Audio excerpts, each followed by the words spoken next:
Je m'appelle Lucas Munier, je suis photographe de nature et guide pour Salvafauna.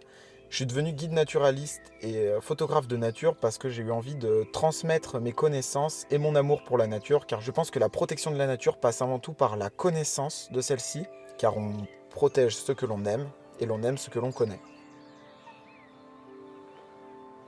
Bon, aujourd'hui, on a passé la matinée sur le Marais de Sionnet, qui est une zone humide absolument incroyable à 2 pas de Genève. Pour cette excursion, on se rend sur le site très tôt le matin, car c'est là où les oiseaux vont être en fait le plus actifs et on va voir les plus belles lumières pour les observer. En plus, c'est une zone vraiment incroyable car elle est encerclée par les montagnes enneigées où on peut voir toute la chaîne du Jura, la Dôle et aussi le Mont Blanc en arrière-plan, où on va voir les premiers 1000 ans noirs de la journée qui vont s'élever dans les airs sur fond de montagne et qui permettent d'avoir des plans photographiques exceptionnels. Durant la matinée, on effectue une boucle qui permet de passer à travers les différents habitats et de voir des cortèges d'espèces très différents entre les espèces de prairies. On va passer à travers des petits patchs de forêt, des champs labourés et le cœur de l'excursion, c'est-à-dire le marais.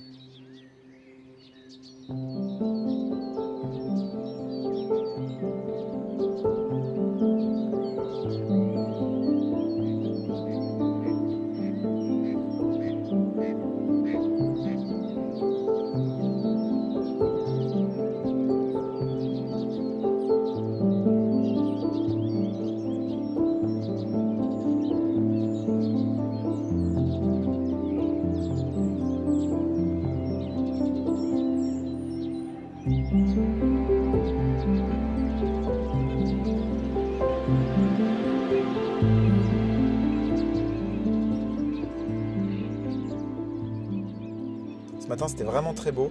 On est tombé sur un groupe de sarcelles et avec la lumière rasante, on voyait leurs miroirs verts vraiment sous différents angles qui permettaient d'avoir des teintes de vert incroyables.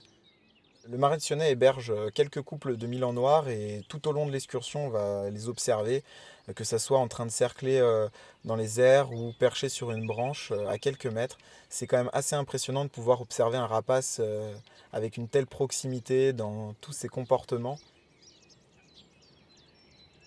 Ce site est vraiment intéressant d'un point de vue ornithologique et aussi photographique en raison de l'incroyable proximité qu'on a avec les espèces.